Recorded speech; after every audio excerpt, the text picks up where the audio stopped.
दुलाराय बर' फरायसा आफाद जे आफादा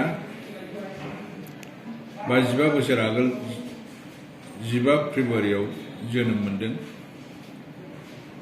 दा दिनै फैयै फैयै गाबोनहाय बिनि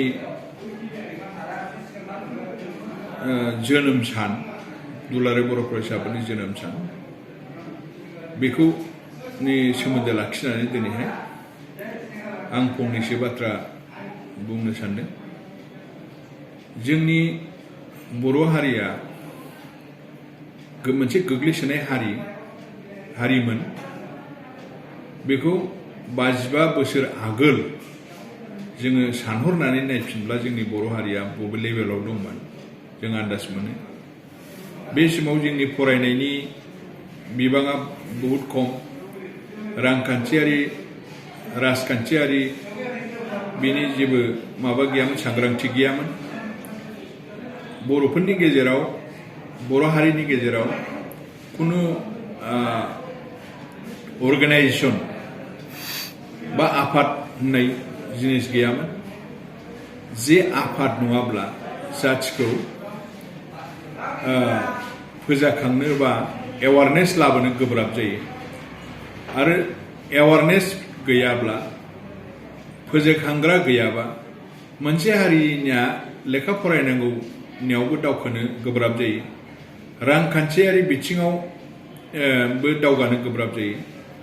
राजखान्थियारि बिथिङावबो बाहागो लानाय बा मोनथायनि सोमोन्दै मिथिनो गोब्राब जायो।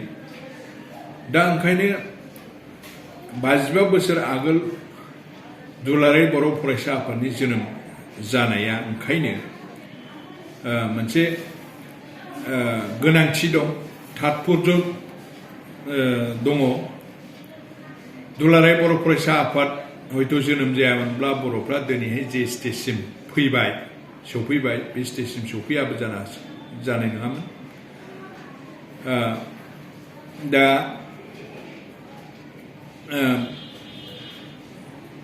दुलाराय बर' फरायसा आफाद दानायनि गेजेरजोंसो जाथिनि गेजेराव लेखा सोलोंनांगौ, राजखान्थियारि बाहागो लानांगौ, रांखान्थियारि बिथिङाव जौगानाय लाबोनांगौ, बेफोरबायदि माबाफोरखौ मेसेजफोरखौ जोंनि समाजाव हैनाय जादों।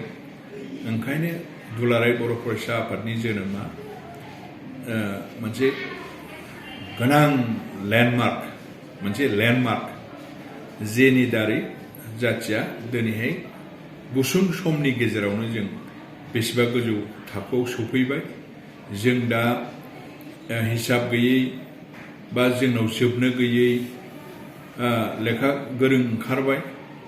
जोङो अल इन्डिया लेभेलाव कम्पिटिटिभ परिखायाव बाहागो लानो हासै। जोङो जिखुनु माबायावनो राजखान्थियारि माबायाव बाहागो लानो हायो, रोंबाय। दिनैहाय जोंनि रांखान्थिनि अबस्थायाबो बहुद दावखोबाय। 55 बोसोर आगोल जे जोंनि रांखान्थिनि अबस्थाया जोबोद गाज्रिमोन। जोङो खालि एफा एनै माबाजों खेथि मावनानै थांनानै थानायल'मोन। जोंनाव मोनसे जोंनि हारिनि गेजेराव गोजौआव दावखोनांगौखौ साननो हायामोन। बेफोर गासिबो सम्भब जादों जोंनि दुलाराय बर' फरायसा आफादनि जोनोम जानायनि थाखाय। दा ओंखायनो दिनै गाबोननि बे जोंनि दुलाराय बर' फरायसा आफादनि जोनोम सान